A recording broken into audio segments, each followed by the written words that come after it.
what came up this morning in terms of reading, I think, was to perhaps look at some of the Donna Haraway texts together, perhaps read some of Alfred Gell's text, perhaps touch a little bit on Latour's text, excerpt, and Andrew Yang, this young person who writes about. Okay. But before that, I just thought there's a few videos that I wanted to show you, not artworks, that you might find interesting to observe in this moment. Because we are speaking always about human, non-human, but there's also other possible aggregations of doing things together with different species.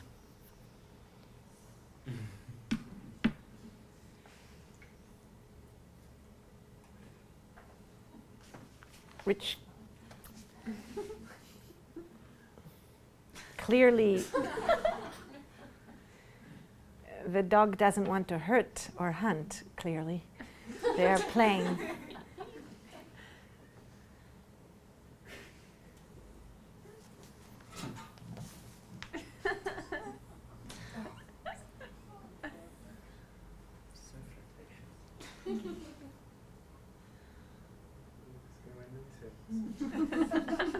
So one often sees dogs playing together, but it's not so common to look at multi-species playing.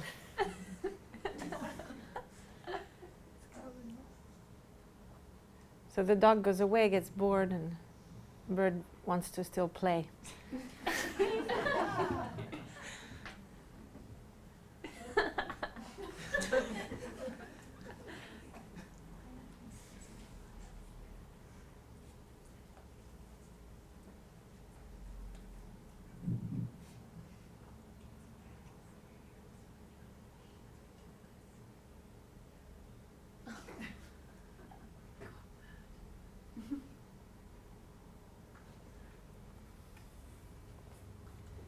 Of course, we have a camera, so there's a gaze, and that gaze will come into the picture in a minute.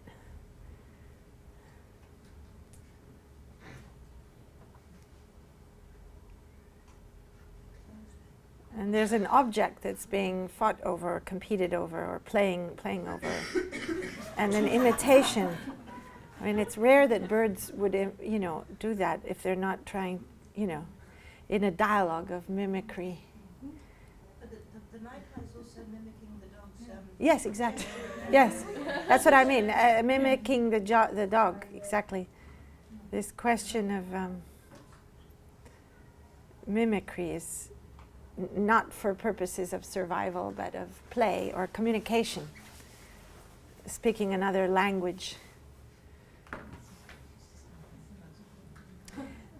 No, I had remembered it differently, that there was the person with the camera comes outside, but it's actually someone putting the laundry. But yes, no, no pet. I mean, sure, pet. Okay, I mean, what's a pet? A lover. Don't know what a pet is. But interesting, the decision to play in something else, that another game, another toy, but going back and forth, and the dog trying to attract attention.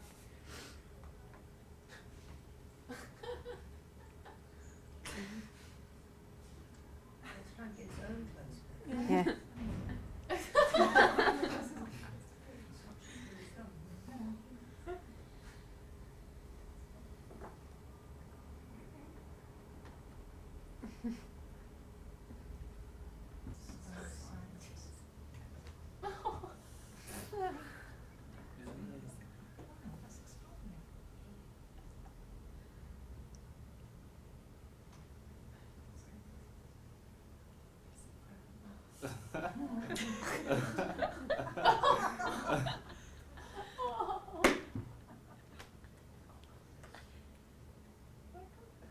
Well, it might be utilitarian, like building a house or something, but it is... Research often in science is just looking at the world. That's all it is. sometimes. He might lack the plumage, but he's got an I don't know this extraordinary video, I just repertoire of found it song. now. And he's a wonderful mimic. Those are pigeon wing beats. That's a modest tiger parrot. And that, a sulphur-crested cockatoo. So they're focusing on the imitation Even of more other. surprising, he's an avid collector with a very appreciative eye for colour. This male favours red and orange flowers. And he's very fond of fungus.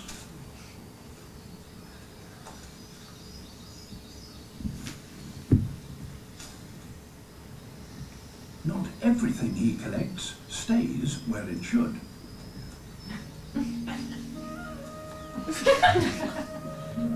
He puts these treasures on display within and around a construction that has taken him years to build.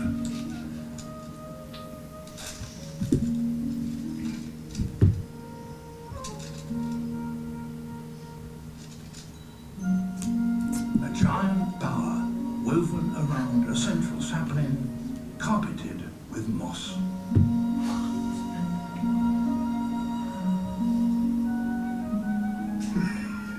This grand design is no nest, it's the ultimate seduction parlour.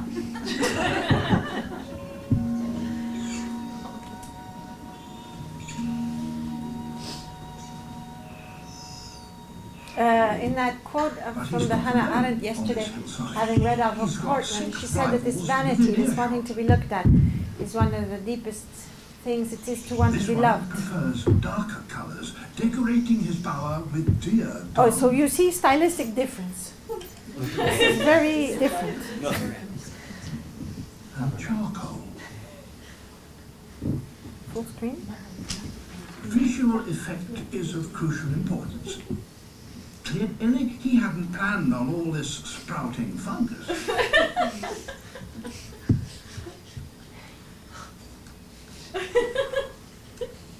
He's not eating it, he's just cleaning. Cleaning.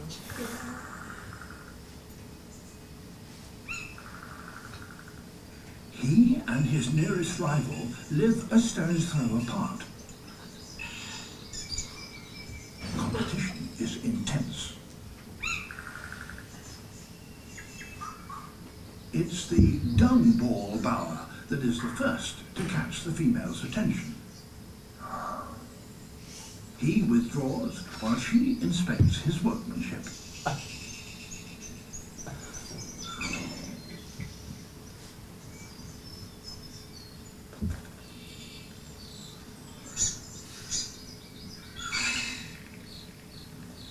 She's back again and seems impressed.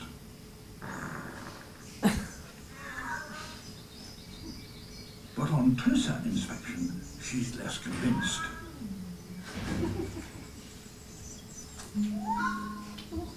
Perhaps it was that sprouting fungus.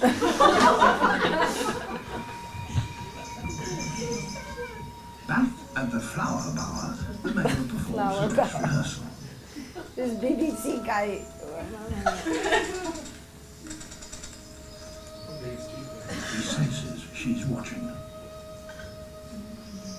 This is the moment he's been working towards.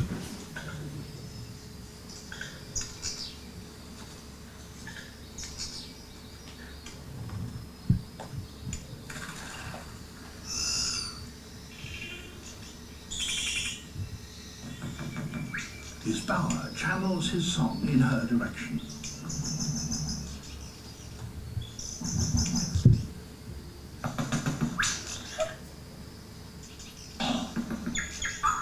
A final check.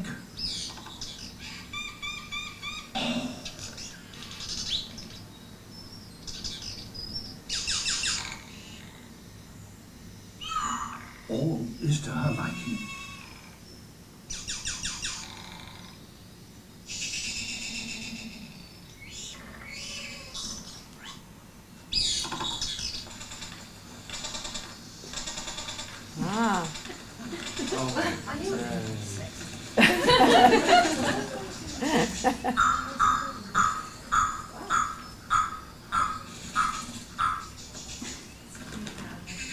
Few birds devote such craft, effort, and ingenuity to achieve this life-defining moment. Okay. Va bene. So just to put a little bit of something onto these talks we do. So I've been trying to read this with you for ages. So should we start with this, no? With Gell? Yeah, okay. Okay, so Alfred Gell, who is an anthropologist, writes the technology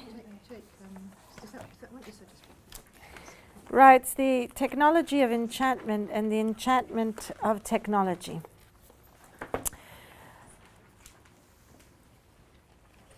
So introduction, methodological Philistinism. The complaint is commonly heard that art is a neglected topic in present-day social anthropology, especially in Britain. The marginalization of studies of primitive art, by contrast to the immense volume of studies of politics, ritual, exchange, and so forth, is too obvious a phenomenon to miss, especially if one draws a contrast with the situation prevailing before the advent of Malinowski and Radcliffe Brown. But why should this be so? By the way, the use of the word primitive art is quite contentious, no? So he will discuss it, I think, later, why he chooses this word.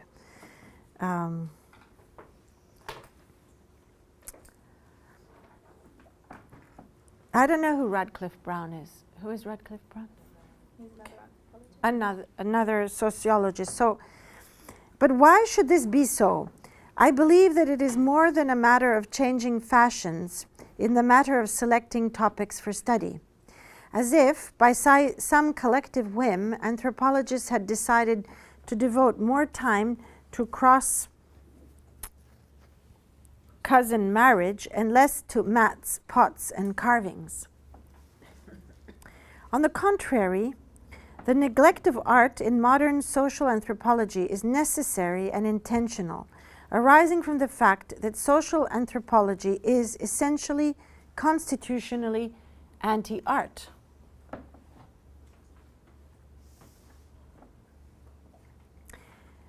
And I think that what he's going to get at is that anthropology and theory are, in a way, against art because they see art as based on an ethnocentric belief system as a whole, the a priori that we were mentioning yesterday. But let's see. This must seem like a shocking assertion. How can anthropology, by universal consent, a good thing, be opposed to art, also universally considered an equally good thing, even a better thing? But I am afraid that this is really so, because the two good things are good according to fundamentally different and conflicting criteria.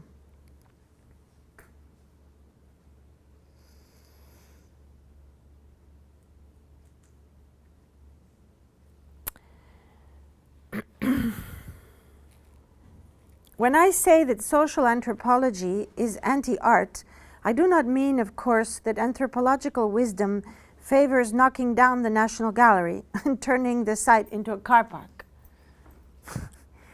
In a way, this is related to Alison's question this morning. If we do this, but we are here to train artists, what can we do? You know, how can we combine trans-species studies with art if we're saying that art is not specific to the human? So I think that that's what he's going to get at somehow. What I mean is only that the attitude of the art-loving public towards the contents of the National Gallery, the Museum of Mankind, and so on, aesthetic awe bordering on the religious, is an unredeemably ethnocentric attitude, however laudable in all other respects. And I think that this ethnocentric attitude, which I would call an ethnocentric a priori, because it's an a priori, like space and time are a priorized to certain philosophy. They just exist, punto. That a priori or attitude is a form of, what he thinks it is a form of universal aestheticism. So he will not be considering what we might consider as art, but you could consider that also what we consider as art in art schools today as part of this, not universal aestheticism, but this ethnocentric a priori around our field. Our value system, he continues, dictates that unless we are Philistines, we should attribute value to a culturally recognized category of art objects. This attitude of aestheticism, as he calls it, aestheticism, is culture bound, even though the objects in question derive from many different cultures. In the sense that I was saying how one retroactively looks at art before the Enlightenment through the lens of these notion of universal aestheticism, beauty, leisure, the products of the imagination, creativity, or understanding, or even the anti-art of today as defined in contrast with that. As when we pass effortlessly from the contemplation of a Tahitian sculpture to one by Brancusi and back again. So we incorporate our way of looking the Tahitian mask sculpture into our aesthetic ways of looking at a sculpture by Brancusi. It's not exactly true anymore. No, it's very dated, because that was a way of teaching art. Yes, but I would like you to extend it, and it still works. The whole essay works, even if you extend it. Because we do still have this sense that somehow, well, what do we have? What would we say is a common denominator of artistic practice today? I mean, what would some of you say? And what is art for you?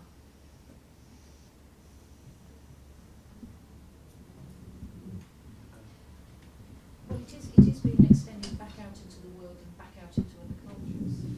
Yes, but what is the it? I mean, he's looking at it from a modernist definition of the autonomy of art. But let's say that we have an expanded definition of art. For example, Grisel. No. Yes. Yeah, just Yes. What is a handcraft? The art object is made by hand. Really? well- Today? An artwork today? I thought Well, I mean, that just for- Damien Hirst didn't touch it. Well, but yeah, maybe by other people, but for the institutional critique, the art object is a handmade object. No, I mean the artwork. Yeah. What is an artwork?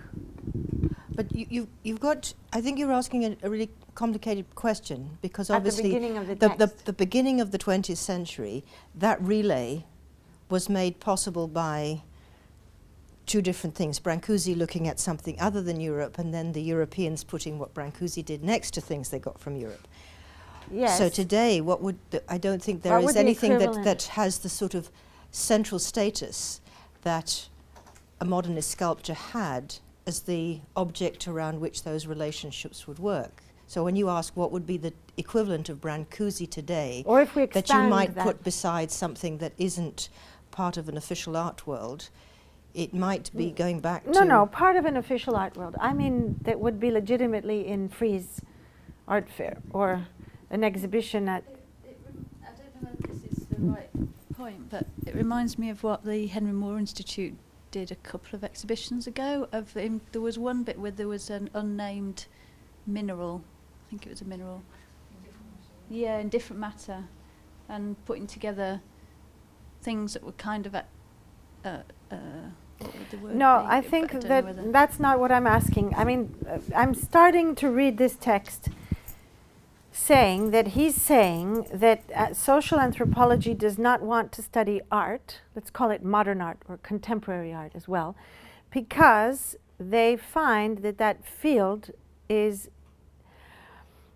contingent on an a priori which is ethnocentric and which he will define as universal aestheticism through the classical modern way of defining art after Kant, let's say.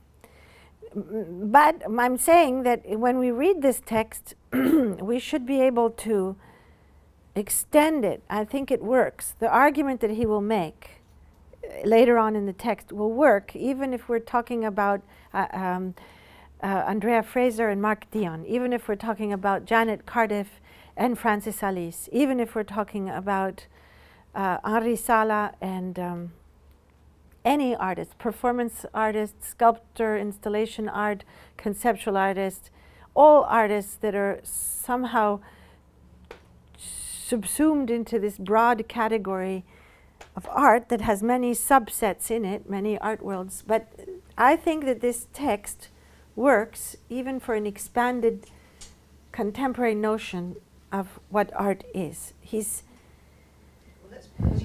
But I was just stopping to ask you what that might be. I mean, how do you define art? Since somebody asked me that question this morning, I thought, well, you know, Griselda defines it in a very kind of, well, I think you do in many, many texts. I mean, don't you? I think you do. You don't.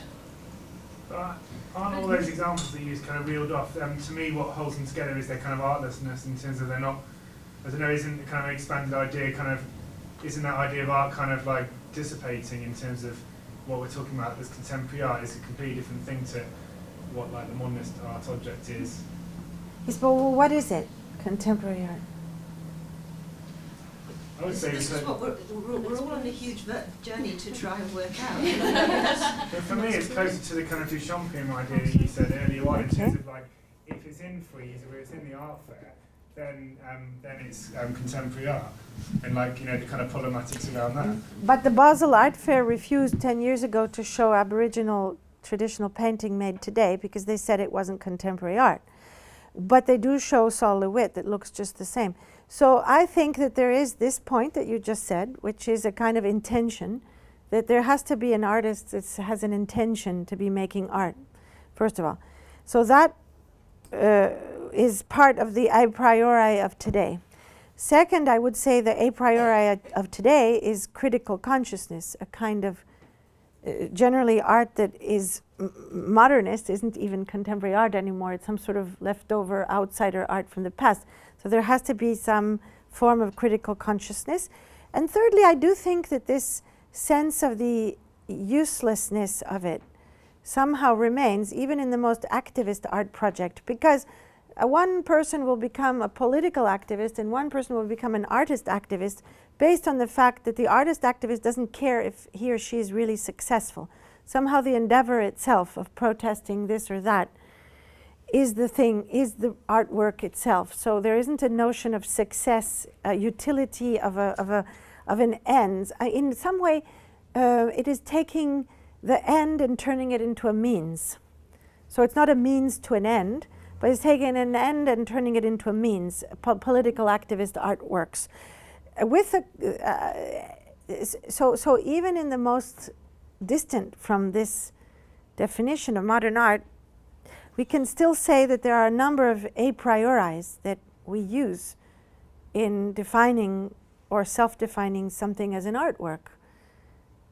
But for a moment, just take it for granted for a moment that his text, which is based on a definition of art which is older than the one that we might be using, adopting, still can work if we consider any artist. Instead of saying Brancusi, we would say Francis Alice, okay? So we say the attitude of aestheticism, or the attitude of contemporary art, is culture-bound, even though the objects in question derive from many different cultures, as when we pass effortlessly from the contemplation of, and I could say, a Giotto fresco to one by Francis Alice. Now, there is some sort of a priori that says that they're in the same universe. But this willingness to place ourselves under the spell of all manner of works of art, though it contributes very much to the richness of our cultural experience, is paradoxically the major stumbling block in the path of the anthropology of art, the ultimate aim of which must be the dissolution of art, in the same way that the dissolution of religion, politics, economics, kinship, and all other forms under which human experience is presented to the socialized mind must be the ultimate aim of anthropology in general. So anthropology will study something from the outside. You are not like a priest of the church studying anthropologically the Christian religion. You're a believer, you're in it. So you have to be somehow out of it in order to make an anthropological assessment. Perhaps I can clarify to some degree the consequences of the attitude of universal aestheticism for the study of primitive art. Now there's a footnote, which is a very important footnote. Where is that footnote? Because he knows that he shouldn't be using that word. I hope the reader will accept the use of primitive, in inverted commas, in a neutral, non-derogatory sense in the context of this essay. It is worth pointing out that the Trobriand carvers who produce the primitive art discussed in this essay are not themselves at all primitive. They are educated, literate in various languages, and familiar with much contemporary technology. They continue to fabricate primitive art because it is a feature of an ethnically inclusive prestige economy for which they have rational motives for wishing to preserve. So he's saying you can't consider it Western art because there's Oriental civilizations that are not, that he's not considering in this comparison, that are so, how do you say, to use the word, so sophisticated. Yes, there are so many non-Western but extraordinarily sophisticated intellectually and philosophically, and that are not primitive.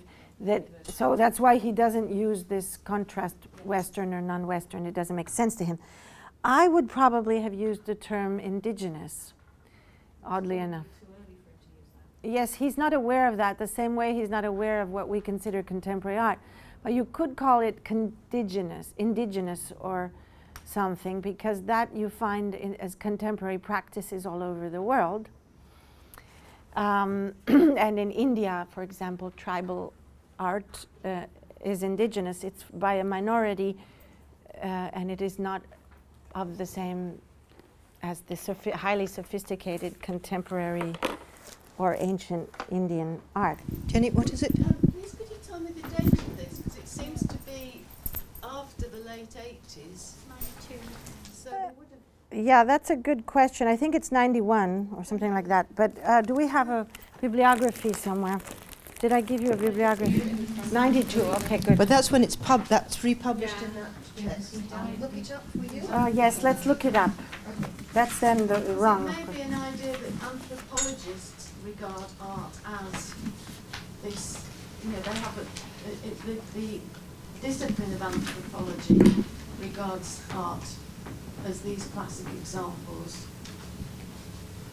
No, what he's saying, I think, is that modern art is a fortress defended by these guardians of modern and contemporary art who think of it as something which is universally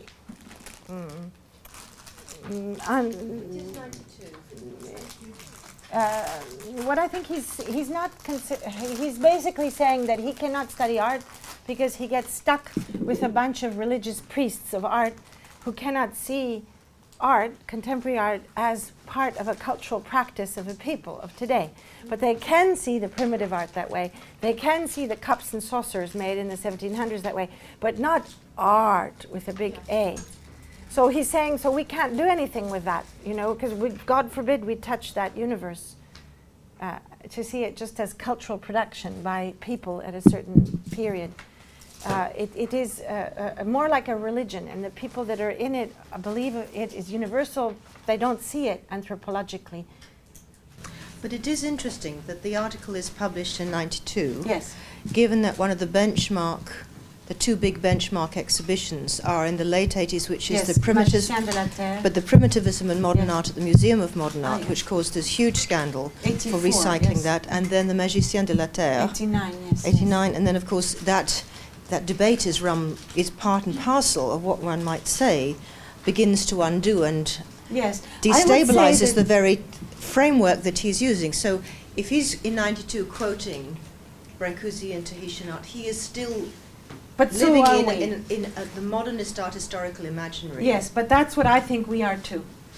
It's a funny thing. I think, I was the first to include Aboriginal contemporary art in the Documenta, 2014, Doreen Reed Nakamura, next to Fabio Mauri and so on. I think we are too. I mean, I think we are in a worldly, globalized world where there are contemporary artists from all over the world doing art, but they have to somehow enter into the religion of contemporary art in order to be accepted in the globalized art exhibitions, whether it's the Havana Biennale or the Istanbul Biennale or the Venice Biennale.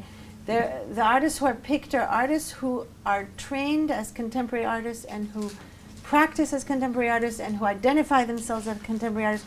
So in a way, we are doing exactly the same thing. I'm not saying that it's necessarily a bad thing.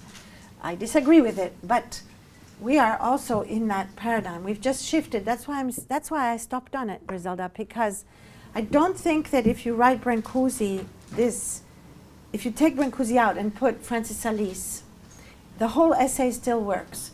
What he's questioning is the basic premise of the religion within which we are part, which is this religion of high art, basically. To make a long story short, even after Magicien de la Terre, we actually accuse the curators of Magicien de la Terre to have, it's almost like accusing the termite, accusing the person who puts the termites that they're anthropomorphizing the human. We accuse the curators of Magicien de la Terre to be taking something out of its context, has nothing to do with that universe that it was functional in, and putting it in an art exhibition as almost a colonial, they were also quite criticized, and it has not been followed by a complete breakdown of the boundaries of what is contemporary art. That hasn't happened at all, not at all. I remember a couple of weeks ago you were talking about Van Nath, Yes. and you said that you didn't want to include art that was non-Western or not trained in Western methodologies. No, I did. No. Sorry, I haven't finished. You said not that you didn't want to include it, but you didn't want to include it without some kind of definition of what is Framing it. some framing. Yeah, so that's a better term. Yes. So I'm interested. So how does that relate to this question of the compost and what you were just saying? Yes, then? yes, that there's a contradiction. That's a very interesting point, because the Doreen Reed Nakamura is not the same as the Vanat. I would say that it's very interesting, because Vanat is there for purposes of storytelling in a way, and it's related to the life of Vanat and the relationship with Sophia Peach. Mm. But Doreen Reed Nakamura is there as Doreen Reed Nakamura, and that's it. So that would... Yeah, absolutely. And it read like that in the show, actually. Yes. So... Does that answer? It's a case-by-case basis. Well, Doreen Reed would be... yes, okay, Griselda is saying let's keep reading. Yes, it's a case-by-case thing. Okay. It's a case-by-case thing. I keep wanting to say something and You have to speak up, because that's not magnified. Yeah. It's recording you.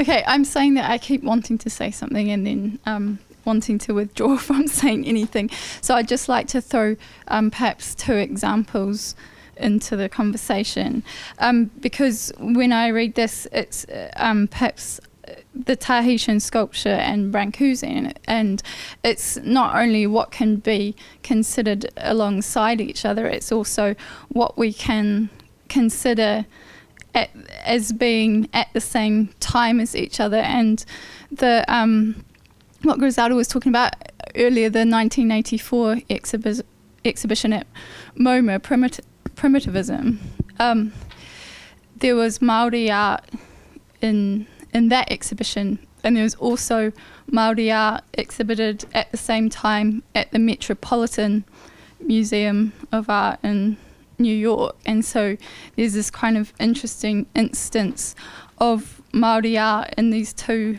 quite different contexts. And so for me, when I read this, it's about what we can think of at the same time as each other. In art or in the museum. And I also wanted to throw in something which I'm kind of vaguely familiar with, and it's the Asia Pacific Triennial. Yes. And I think it was in the third running of the triennial that there was a lot of women's art included, and particularly kind of Pacific textile projects. And after that, I think it for some reason was too kind of, I don't know if it became controversial or it couldn't be exhibited in the same way again. It became much more like it had to be contemporary. And so there's this interesting idea that even in the Pacific itself, it's difficult to kind of come to grips with this question in a framework of contemporary art, like what can be exhibited at the same time in the same framework. And I just think that they're interesting. Yes, I agree. I mean, the question of what is contemporary art, it's the same that we are trying to take apart. But we have got, let's go back to the text for a minute. Hold your question for later, because it is a contradiction indeed, that sort of a contradiction, but case by case can be answered. And hold that as well, that thought, because I think at the end of this reading, we can go back to that question more deeply. All I was stopping on here was that when he says that this attitude of universal aestheticism has a viewer effortlessly walking through the halls of the exhibition space, looking at a Tahitian sculpture and then at a Brancusi, he's speaking about an a priori definition of art as a beautiful form you can look at, that you can identify as in period and style and materials and geography and nation. That was valid in the 50s. So we're all aware of the fact that he's using an old idea of art compared to when he's writing. However, all I wanted you to ask you is to perform a leap of the imagination and pretend that he's actually using a different a priori, not that a priori, a different a priori, which is our a priori, which could be the one that you said, the Duchampian a priori, that it nominates itself as art and is art. It could be a number of things that we somehow use today to define artistic practice, which I would argue still is contingent on the idea of play, of inutility, even when it's an activist artwork. And the example was activist artworks have qualities independently of whether their result in terms of politics is a success or not. And that is why, and they have certain attentions, and they're coming from certain attention towards asking questions rather than answering questions, and certain other characteristics of our a priori of what art is. So let's pretend he's actually knows what he's talking about in terms of today, and keep reading. So he says that perhaps I can clarify to some degree the consequence of the attitude of universal aestheticism for the study of primitive art by drawing a series of analogies between the anthropological study of art and the anthropological study of religion. With the rise of structural functionalism, art largely disappeared from the anthropological bill of fare in this country, but the same thing did not happen to the study of ritual and religious belief. Why did things happen this way? The answer appears to me to lie in an essential difference between the attitudes towards religion, characteristic of the intelligentsia of the period, and their attitudes towards art.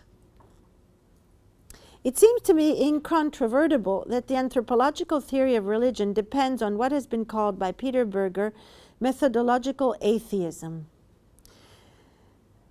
This is the methodological principle that, whatever the analyst's own religious convictions or lack of them, theistic and mystical beliefs are subjected to sociological scrutiny on the assumption that they are not literally true.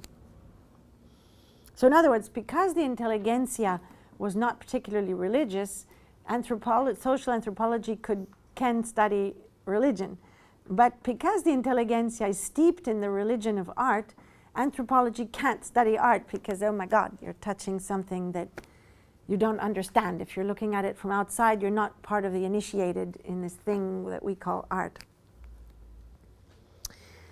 This, only once this assumption is made to the intellectual maneuvers characteristic of anthropological analyses of religious systems become possible. That is, the demonstration of linkages between religious ideas and the structure of corporate groups, social hierarchies, and so on. Religion becomes an emergent property of the relations between the various elements in the social system, derivable not from the condition that genuine religious truths exist, but solely from the condition that societies exist. The consequences of the possibility that there are genuine religious truths lie outside the frame of reference of the sociology of religion. It's not a question to be asked. The consequences, philosophical, moral, political, and so on, are the province of the much longer established intellectual discipline of theology, whose relative decline in the modern era derives from exactly the same changes in the intellectual climate as have produced the current efflorescence of sociology generally and of the sociology of religion in particular. So the decline of religious belief has allowed for a sociology of religion to be existing. And the difference between, say, an anthropology of art, contemporary art, and sociology and art and sociology of religion and religion would be the difference between, his analogy would be then theology would be like art criticism. So you're sort of from within. It is widely agreed. By the way, I don't really understand how I can use gel. We are reading this not because I want to explain and tell you exactly why he says what he says and what conclusions he comes to, but rather how we can use it in these discussions. And why I think we can use it is that he's arguing that there is a possibility to see it maybe from the outside. And if there is that possibility, then we can also go back into the inside with different insides on different outsides. The way we look at bowerbirds and their civilization and ours and so on. Okay. It is widely agreed that ethics and aesthetics belong in the same category. Well, it's not widely believed, but we believe it. I believe it. I would suggest that the study of aesthetics is to the domain of art, as the study of theology is to the domain of religion. That is to say, aesthetics is a branch of moral discourse which depends on the acceptance of the initial articles of faith. That in the aesthetically valued object there resides the principle of the true and the good, and that the study of aesthetically valued objects constitutes a path towards transcendence. I think that's true, even if we are looking at Henri Sala in the Venice Biennale. Insofar as such modern souls possess a religion, that religion is the religion of art, the religion whose shrines consist of theaters, libraries, and art galleries, whose priests and bishops are painters and poets, whose theologians are art critics, and whose dogma is the dogma of universal aestheticism. Substitute universal aestheticism with whatever you want to call it, this thing. But I just need to interject one Okay, thing yes. here, which just relates to the fact that I suppose I'd say that for 40 years, whatever's happened at the Department of Fine Art in Leeds has been the systematic contestation of that paradigm. Of universal aesthetics, yes. Even though obviously we teach all the students who've done BAs in Fine Art and Cultural Studies, not History of Art Culture, will have tracked the formation of the discourse of aesthetics philosophically, to put it up, and followed it through to feminist critiques, post-Auschwitz critiques, internationalist critiques, etc. But so in one sense, I find myself interested now to go back and read Roger Fry, to say, well, maybe this is not a dumb person. This was actually a very interesting analysis within the terms in which it attempted to operate. But obviously, Gell is talking about the intelligentsia, not the academy. And what we've got, structuralism, semiotics, social history of art, already said, already is in conversation with sociology. So that this notion that the sort of which is the Bourdieu position, that when they went around and analysed how do people think about art, more people said they associated going to an art gallery with going to a church. But I mean, that's on the level of a kind of seepage into popular culture, not at the point at which the equivalence of Kant in the late 20th century, not that I'm suggesting in that sense, but I mean, those of us who are trying to think about what is this. Yes. So I there's a missing bit here where there has already been much more of a kind of intersection. So the social history of art would have some intersection with what he's talking about, the anthropology of art, saying art is the articulation of the symbolic values of different classes or groups, that it's a contest space of representations. And obviously that was one of the things that people would say, I remember when I was first teaching at Manchester, and I tried to teach a sort of social history of 19th century art in relation to Pre-Raphaelites, and this very typical Roger Fry type representative, the other position, turned to me and he said, yes, I suppose when aesthetics fails, you do have to fall back on sociology, right? So that anything that, couldn't be within his realm, that I wished to explore in a more kind of social historical way, was deemed obviously to have fallen outside the church. But that battle was fought, and is still to some extent being fought for the recognition of a non-theological view of art. I wouldn't say that universal aestheticism prevails. No, it doesn't prevail today, but what are, in terms of contemporary art, it goes back to the question of this morning of what is art. I mean, one thing is the study of the art of the past through a sociology of art and through different ways of reading it in relation to history and society, which is looking at. But what about the present? Was what Janet Wolfe did. We did the social history of art. Well, we should carry on because he actually does. You think so? But I'm. Well, he does because when he says there are other ways of looking at it, but not necessarily the sociology of Bourdieu, which never actually looks at the art object itself. Yes. Because he's going to. I think what he does say is this double take on technology. I think is the thing that. Yes, we're going to get to the double take on technology. It's very, very interesting because that helps you to unpack it. That helps you to get to some kind of a definition, perhaps, a working definition, in a sense, from the point of view of the maker, actually.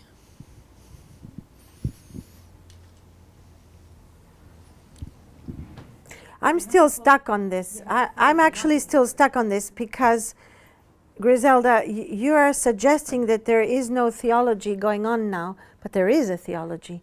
When you go to the Museum of Modern Art and you see an exhibition of Francis Alice, no matter if Francis Alice or Adrian Piper, no matter if Adrian Piper is socially engaged, is feminist, is all of this, the way that Adrian Piper is framed and the attribution of costs also to art, the value of art, the art sales, a Burri painting for 5 million euros, or the Damien Hirst phenomenon, but even in conceptual, politically radical art practices, the attribution of some sort of suspension out of daily life is attributed to these art objects. That is a different status than a book by you or a text by me. That's what I'm saying, between the academy and what we could call the intelligentsia,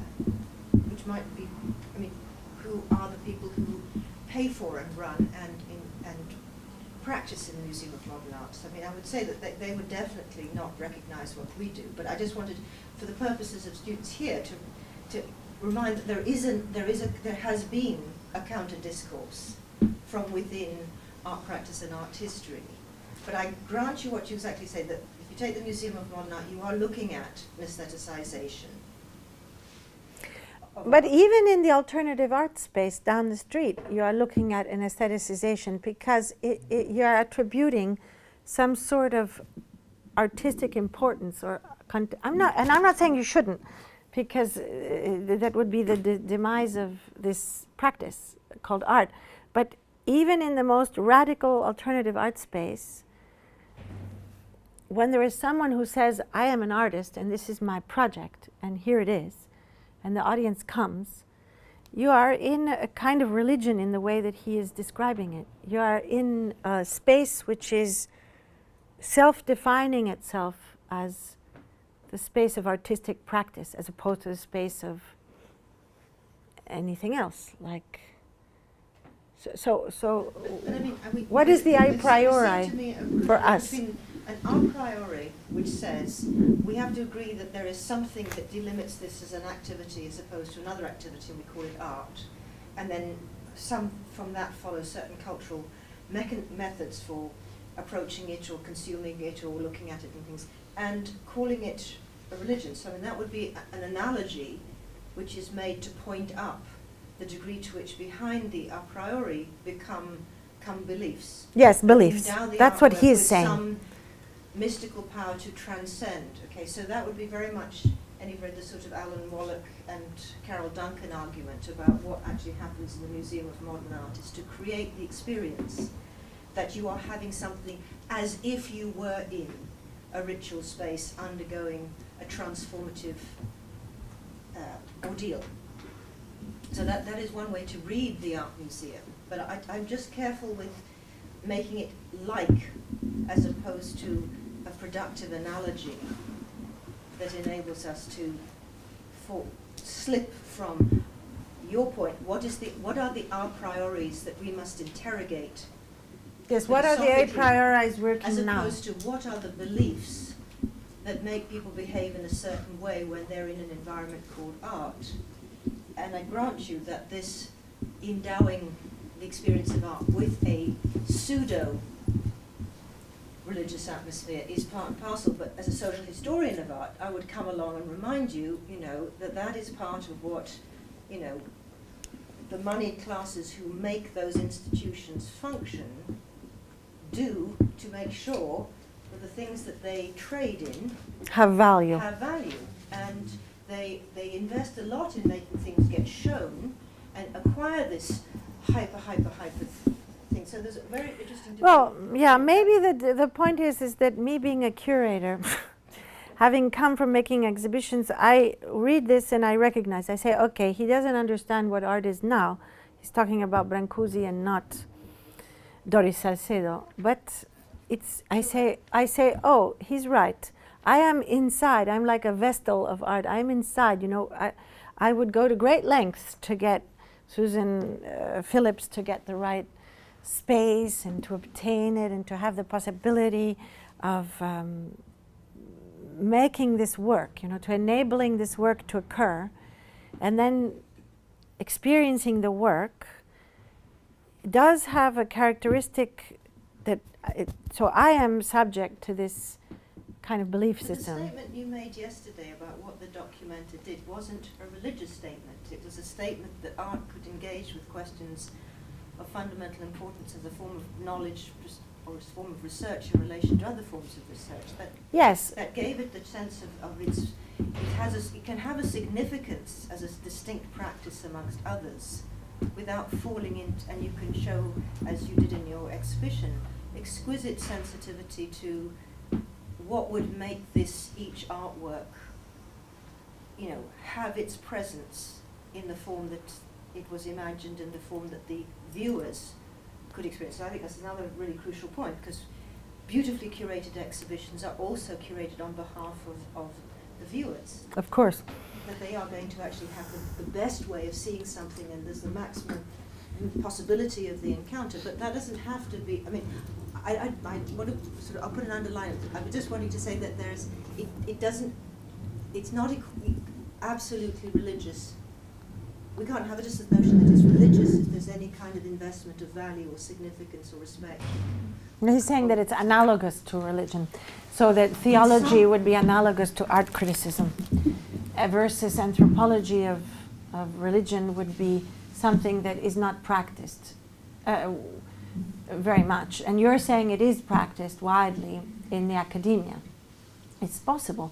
It's possible that you're saying that in the university programs like this one, it's practiced widely. Where, An anthropology of the art world. yes, in a way, of the contemporary artwork. Yeah, but an anthropology of the art world is, yes. No, not of the art world, of art Yes, as but a you complete can't say set that. of relations Yeah, with the yeah, social. and the set of relations. Yes, of course. Okay, let's Okay, so there's a different. So he's saying that there's this religion, and you're saying that it's not really a religion, and I'm saying that as a member of the Vestals, I do feel sometimes there is this kind of before the artwork. But can't we have something that happens in our lives where we do say, which is, I mean, like every time I walk through those studios and I see something one of the students has made, I think, where did that come from? You know, I walk backwards and forwards and they were messing about, and then, oh, there's something there. Now that isn't religious or pseudo-religious. That is just saying, oh, you know, there's a certain excitement that something got made. So that is to do with poesis. But that's what I'm just wanting to hold those little spaces there. So it's not. It's very interesting. Yeah, it's very interesting. Yeah, okay, let's go on then. So, insofar as modern souls possess a religion, that religion is the religion of art. The religion whose shrines, and we read this already. Unless I am very much mistaken, which he might well be, given that we're reading it. Unless I am very much mistaken, I am writing for a readership which is composed in the main of devotees of the art cult. And moreover, for one which shares an assumption, by no means an incorrect one, that I too belong to the faith, just as if we were a religious congregation and I were delivering a sermon, you would assume that I was no atheist. If I were about to discuss some exotic religious belief system from the standpoint of methodological atheism, that would present no problem even to non-atheists, simply because nobody expects a sociologist of religion to adopt the premises of the religion he discusses. Indeed, he is obliged not to do so. But the equivalent attitude to the one we take towards religious beliefs in sociological discourse is much harder to attain in the context of discussions of aesthetic values. The equivalent of methodological atheism in the religious domain would, in the domain of art, be methodological Philistinism, and that is a bitter pill very few would be willing to swallow. Methodological Philistinism consists of taking an attitude of resolute indifference towards the aesthetic value of works of art, the aesthetic value they have, either indigenously or from the standpoint of universal aestheticism. Because to admit this kind of value is equivalent to admitting, so to speak, that religion is true, and just as this admission makes the sociology of religion impossible, the introduction of aesthetics, the theory of art, the theology of art, into the sociology or anthropology of art immediately turns the enterprise into something else. But we are most unwilling to make a break with aestheticism, much more so than we are to make a break with theology, simply because, as I have been suggesting, we have sacralized art. Art is really our religion. So let's just go on. Let's just go on. Well, let's put it this way. What I'm interested in here is understanding how I can use what he then later says about technology of enchantment and enchantment of technology, independently of whether or not we feel that we can speak of art in a kind of external way from being within its belief system, whatever that belief system is. We cannot enter this domain and make it fully our own without experiencing a profound dissonance which stems from the fact that our method, were it to be applied to art with a degree of rigor and objectivity with which we are perfectly prepared to contemplate when it comes to religion and politics, obliges us to deal with the phenomenon of art in a Philistine spirit, contrary to our most cherished sentiments. I continue to believe, nonetheless, that the first step which has to be taken in devising an anthropology of art is to make a complete break with aesthetics. Just as the anthropology of... It's funny, maybe it's because I want to go back to aesthetics, Griselda.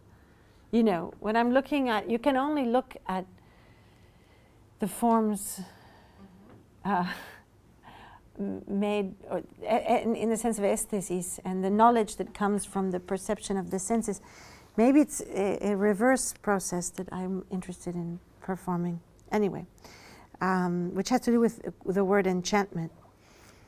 Just as the anthropology of religion commences with the explicit or implicit denial of the claims of religion, the claims religions make on believers, so the anthropology of art has to begin with a denial of the claims which objects of art make on the people who live under their spell, and also on ourselves, insofar as we are all self-confessed devotees to the art cult. If anyone has anything to say, please do so. Yes? Let's just finish that section, because I think Oh, that's okay. laid the ground. But because I favor a break with the aesthetic preoccupations of much of the existing anthropology of art, I do not think that methodological Philistinism is adequately represented by the other possible approaches. For instance, the sociologism of Bourdieu, 1968, which never actually looks at the art object itself as a concrete product of human ingenuity, but only at its power to mark social distinctions, or the iconographic approach, Panofsky, which treats art as a species of writing and which fails equally to take into consideration the presented object rather than the represented symbolic meanings. I do not deny for an instant the discoveries of which these alternative approaches are capable. What I deny is only that they constitute the sought-for alternative to the aesthetic approach to the art object. We have somehow to retain the capacity of the aesthetic approach to illuminate the specific objective characteristics of the art object as an object, rather than as a vehicle for extraneous social and symbolic messages, without succumbing to the fascination which all well-made art objects exert on the mind attuned to their aesthetic properties. So, how does that relate to what you are saying? So he's acknowledging the trajectory of Bourdieu and so on. He even is looking at Panofsky as a kind of content-driven almost analysis of art through the iconological, but he's somehow saying something else. What's he saying? Anybody? It's the thing about what he's calling well-made art objects. You're still trying to think. What does he? Well, I was going to say, no, Fascination of well-made art objects is the key to the next section. Yes, and the Because use that's value. that's The what- use value of Not necessarily. Well, in a way, because of the boats needing to go. Yeah, in a way, but something else as well, which is the reverse side. Yes. Okay. I was just going to say he hasn't read Riegel. He skips to Panofsky, and that's the what. So I think it's called. I think he is obviously lacking the kind of deep knowledge of art history. I think in terms of what Griselda says, that was maybe. So I think that maybe comes out with what he says at the end that. With the maintenance of the aesthetic approach. I think there are possibilities for what he's arguing for within art history, but I also agree with what you're saying, that it is still a religion. So that's something maybe we'll come on to. Why? Well, for the reasons you've said. But no, that was another approach I was going to make. I mean, this idea that we're all self-confessed devotees of the art cult. Whenever, if you work in a gallery or a museum, you very often have people come in who are not self-confessed devotees, yes, and will say, this is absolute rubbish, and you have to say, well, think about it. But you can tell that there's a sort of movement that you're trying to advocate, that is, this is something which should be considered as, you need to sort of make a leap of faith and, trust me, there is something here which you should consider out of this, collection of pieces of paper on the floor or whatever. And sometimes it's late in the evening and you think, I can't be bothered to make this leap. Maybe it is just rubbish. And whereas other times you think, no, this is actually fantastic. You have to kind of convince people. So I think... But I think he's saying that there's another way that is neither the rubbish on the floor nor the leap of faith this is what I'm saying with Riegel. But I think he's setting us up to say, I'm going to have my cake and eat it. Because there isn't an out... so he's saying if the analogy with religion means that you could be a methodological atheist and study religion, but you can't be a methodological Philistine and study art. So you're caught. Some element of being involved in art is going to make you have to be on the side of identifying something aesthetic, okay? But is aesthetic, the engagement with the aesthetic, the respect for it, the interest in it, the susceptibility to it, the same as aestheticism? To go back to your question, what is art? My fear is you ask that question and I can say it's going to be this and not that. So I say don't even begin to ask that question, but nonetheless, I think what you're saying is quite right, we're sort of in something, we're trying to feel what are the outside walls, we're trying to find porous holes and different ways to link it up with certain things, but we can't, as the sociology of religion could do, to simply say, we'll put the belief aside, because then we would simply have absolutely no truck with this at all. So we are members of this cult, Yes. but we are not subscribers to one of its orthodoxies. And all I think what we're saying is there's actually already within the field of what we're going to call art historical discussion, certain other people, which is what you're bringing up, who tried to say, okay, well, what would it be to understand this object in its objective made qualities, as opposed to those who see through that to either the symbolic function or purely the social function. So we are caught thinking we are both this and that. So we're going to, I mean, we wouldn't want to give off Panofsky, we wouldn't to give up the Bourdieu as well, but we're still trying to home in now, and I think that's what he's trying to do, is can we find something which doesn't require us to be aestheticists or Philistines while still approaching something? Yes, and he will find it in other, through analyzing this boat. But by finding another concept that can traverse the apparently divided spaces of the Trobriand Islanders and the Museum of Modern Art. That's why what he's going to do with why he inserts the technical, because it stops you falling one way or the other for the moment. It holds open a space in which you can consider these things for long enough. And where you don't fall into basically the technical is art if it is enchanted. Absolutely. But For him. he tries to hold it open so you don't fall into the enchantment first, or you don't fall into the formalism of what the technical. But if the technical is art, because it is enchanted, then the technicality of putting the coconut shell on your head could be too, because it's technical. If it's enchanted technology. Yeah, precisely. I think one of his problems is with looking at social anthropology, because at that moment social anthropologists, as I understand it, are really worried about them not being taken seriously as scientists. And to evoke art in that sense is going to it loses the objectivity that social anthropology wanted to have. And I was also thinking of the idea when you were talking about a priori, that it was more a Foucauldian historical a priori, that I think that's what you're thinking rather than an absolute a priori. And the third thing was that the attitude, that form of, if we go too far into the art bit, it does take art experts who can't objectively explain what it is their art is, and therefore the objects to look at are the religious ones, or to have some sort of, rather than trying to explain what seems to be, what social anthropologists think is a subjective topic. There's also another thing, is that he doesn't see his own a priori. Exactly. Which is the human mode. I mean, can anything be human made anyway?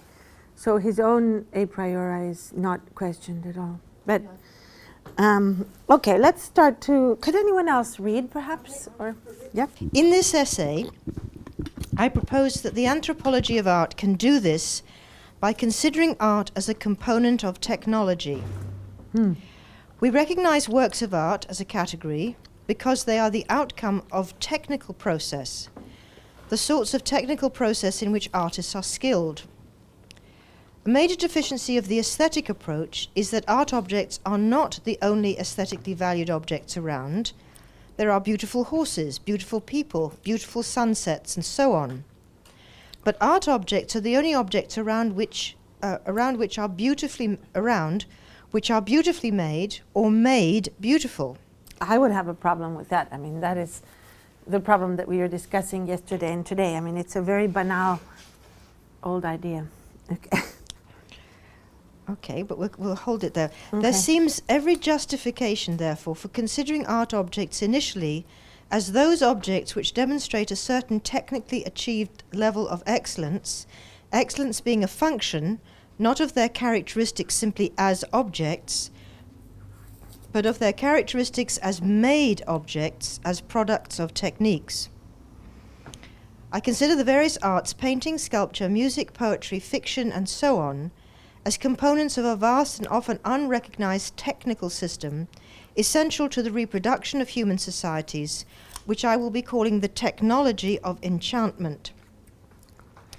In speaking of enchantment, I am making use of a cover term to express the general premise that human societies depend on the acquiescence of duly socialized individuals in a network of intentionalities whereby, although each individual pursues what each individual takes to be his or her own self-interest, they all contrive in the final analysis to serve necessities which cannot be comprehended at the level of the individual human being, but only at the level of collectivities and their dynamics.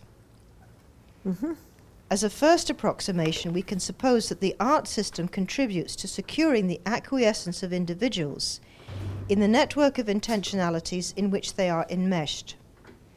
This view of art, that is propaganda on behalf of the status quo, is the one taken by Maurice Bloch in his Symbols, Song, Dance and Features of Articulation, 1974. In calling art the technology of enchantment, I'm first of all singling out this point of view, which, however one refines it, remains an essential component of an anthropological theory of art from the standpoint of methodological Philistinism. However, the theoretical insight that art provides one of the technical means whereby individuals are persuaded of the necessity and desirability of the social order which encompasses them brings us no closer to the art object as such. As a technical system, art is oriented towards the production of the social consequences which ensue from the production of these objects. The power of art objects stems from the technical processes they objectively embody, and the technology of enchantment is founded on the enchantment of technology. The enchantment of technology is the power that technical processes have of casting a spell over us so that what we see the real world in an enchanted form. Art, as a separate kind of technical activity, only carries further, through a kind of involution, the enchantment which is immanent in all kinds of technical activity. The aim of my essay is to elucidate this admittedly rather cryptic statement. Can anyone comment, or does anyone wish to comment on this? It just seems to me so tied up in hierarchy that it's like hard to pull something out, because like the kind of, or just kind of relating different techniques or processes. Like I'm just thinking of like say Martin Creed or Manzoni just doing a shift, or whether that's you know, like kind of making a beautiful sculpture with which requires 20 years of practice. I feel like we know too much about the kind of problematics of those distinctions to be able to like talk about the ontology of the work through the kind of technical processes in and around it. I'm not articulating very well, but Don't understand. Yeah. I'm always stuck with this text. Well, I was just going to follow up what you said, because you could say, if you think about so-called socially engaged practices in art, okay? Socially engaged practice. Okay, you still have to have a kind of technology, which is both a technology of enchantment and an enchantment of technology, because you may have to have a technically excellent mediator or somebody trained in the art of mediation who is part of the team of the socially engaged art practice, what we were saying before. So it's like your thing about you know, how does this carry into the contemporary world? That would be one of the ways I can, you know, Claire Bishop's, you know, argument about where's the art in socially engaged practices, for instance.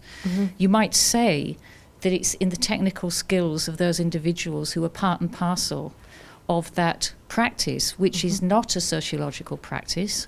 It falls within a different system of gaining knowledge or conveying knowledge, but it still has to have excellent technological practices which are more than simply the technology of being a mediator, because that has to be enchanted in a sense, because it's serving a different function under this, in this structure of what, you know, the structure in which it works as an art activity. Okay? What do you say to the enchantment? It has to go beyond the merely excellent technical, and what how I would say that happens today is in it being a practice that is, you know, in more than one discipline quite often. Okay, so there's an interrelation of disciplines, which might be the place where the enchantment of one discipline or another takes place.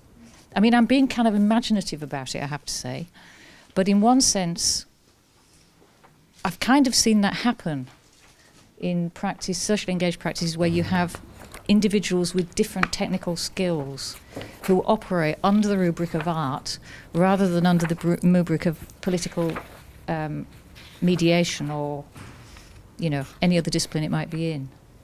And it's the ways of the thinking and the doing embodied in the enchanted form, isn't it? That's what he's pushing for. Yeah. Like the technical process is in the service of the ways of doing the thinking. Yeah.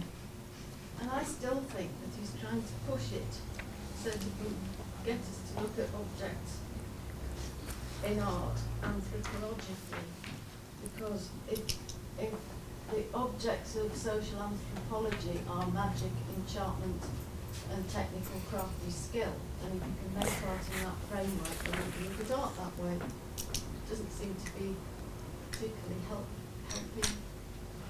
Could you repeat that? I think I'm understanding something finally. What did you just say? What I was thinking was, the things in social anthropology, the things about art and the things about social anthropology, if the things that we can look at in social anthropology are so-called primitive, they are enchanting, magical and technically good, efficient. So if we can put art with those things, then we can look at art. Or we can reinvest art with some sort of function, almost. Function. But I just put up the definition just to make sure, which is very helpful, because as you can say, there is no word outside of it. You can, enchantment, to be enchanted or to enchant, or the act of enchanting, but then you magic, spell and act of witchcraft, or the great charm or fascination. So that takes us to something which is affective. It's to be caught up in something. So going back from what Jenny said, okay, so if they study magic and all this, it's something to do. I mean, so from my Warburgian point of view, which would be at the point at which people feel they need to somehow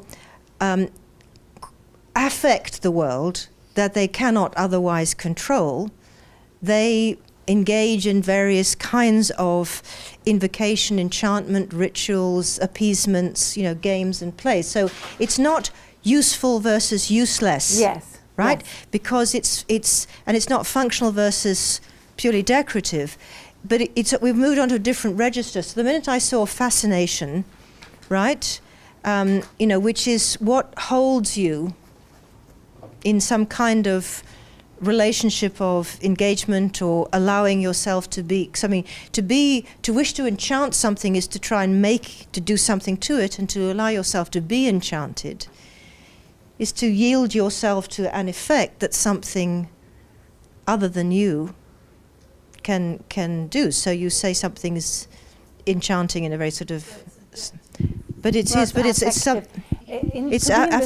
Yes, affective, and in incantesimo, enchantment is also connected to to be in a state of singing with. Yeah. So to So sing because with. it's enchant, I mean, it's the old Yes. French. It's got to have the chant. The chant. So there's the something. to sing. It's not only to sing; it's to be inside the song. Yes, it's David humming again, isn't it? And also the voice is, can be seen as technology like the human. So if the voice is kind of the technology to enchant, it could be useful to think about the idea of the song as well. Yeah, because. I think he actually does do it. That's right. Okay, let's go. That's okay. Yeah, but basically, this enchantment has a performativity in his text, right? It has a kind of social agency. Yeah. So, okay, let's go there. So let me begin again by saying a little more about art as the technology of enchantment rather than art as the enchantment of technology. There is an obvious prima facie case for regarding a great deal of art of the world as a means of thought control. Sometimes art objects are explicitly intended to function as weapons in psychological warfare, as in the case of the canoe prowboard from the Trobriand Islands, surely a prototypical example of primitive art from the prototypical anthropological stamping ground. The intention behind the placing of these prowboards on cooler canoes is to cause the overseas cooler partners of the Trobrianders, watching the arrival of the cooler flotilla from the shore, to take leave of their senses and offer more valuable shells or necklaces to the members of the expedition than they would otherwise be inclined to do. The boards are supposed to dazzle the beholder and weaken his grip on himself. And they really are very dazzling, especially if one considers them against the background of the visual surroundings to which the average Melanesian is accustomed, which are much more uniform and drab than our own. But if the demoralization of the opponent in a contest of willpower is really the intention behind the canoe board, one is entitled to ask how the trick is supposed to work. Why should the sight of certain colors and shapes exercise a demoralizing effect on anybody? So technology of enchantment has a power over the other. Well, that's the But- intention, but, Yes. but it doesn't make... The first. But we're still trying to work out Yeah. how it works. But after he will go to the fact that art is also the opposite. I mean, the enchantment now. of this technology. Bye. Okay. Can't leave without now. Okay, the first place one might seek an answer to such a question is in the domain of ethology. Ethology? Yes, ethology. Ethology. That is, in innate, species-wide dispositions to respond to particular perceptual stimuli in predetermined ways.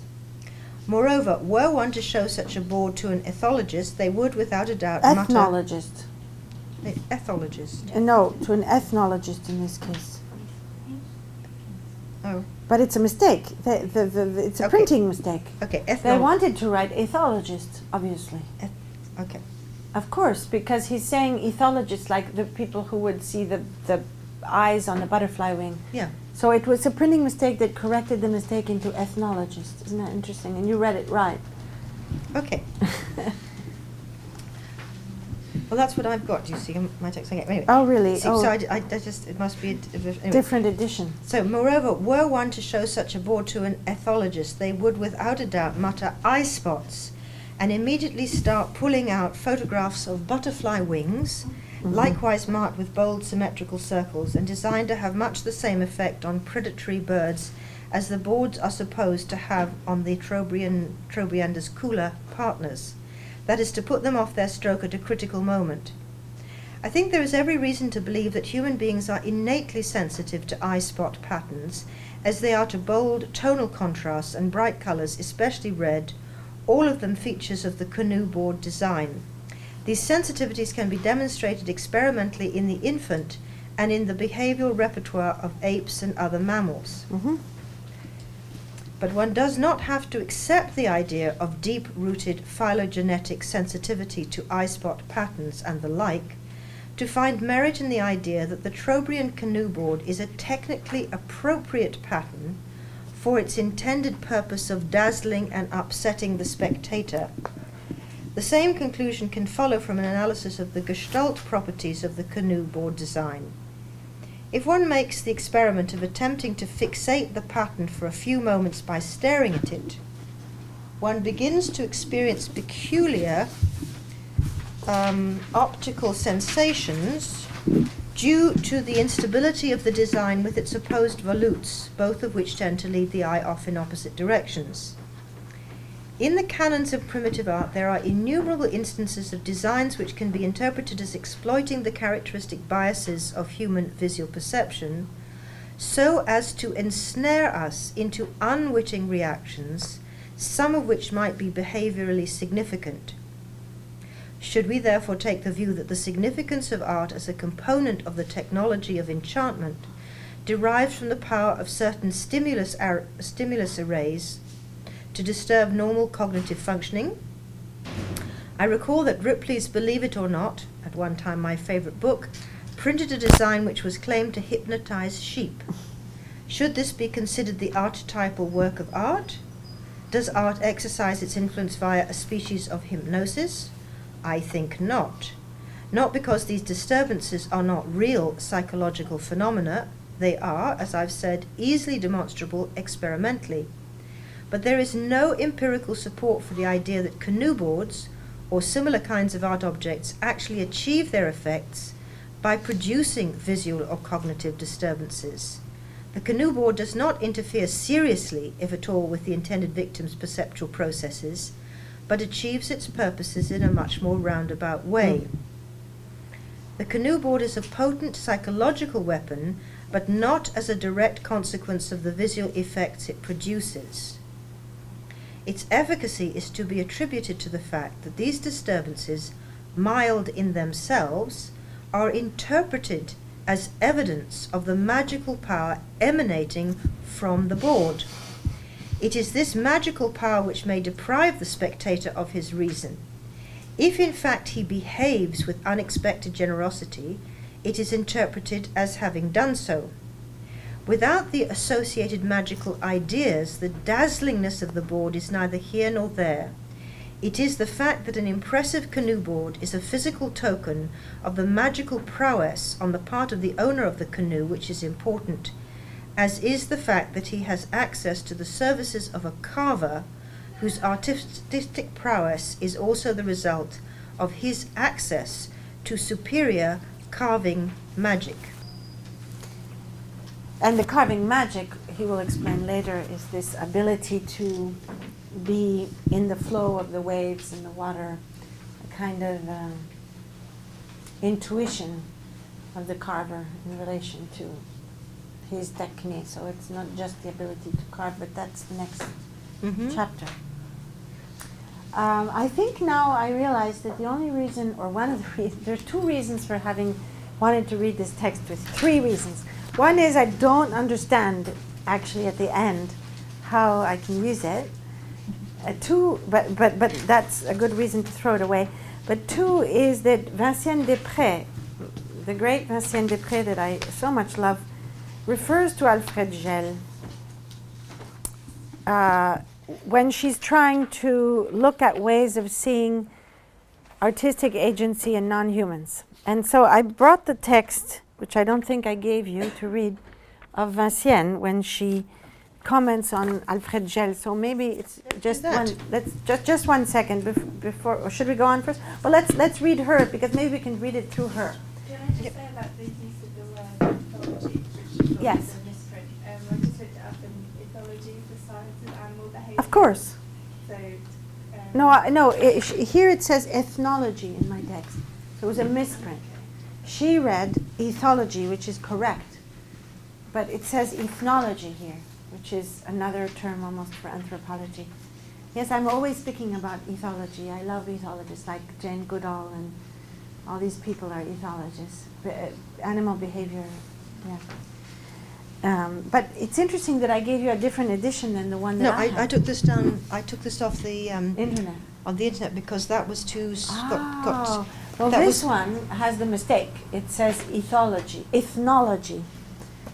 And so I thought you had corrected subconsciously and put it back to ethology. Yeah. Okay. We are in some ways getting close, to what the anthropologist of art, Alfred Gell, proposes as conception of agency when he defines objects of art as social agents in artistic productions as objects mediating social agency.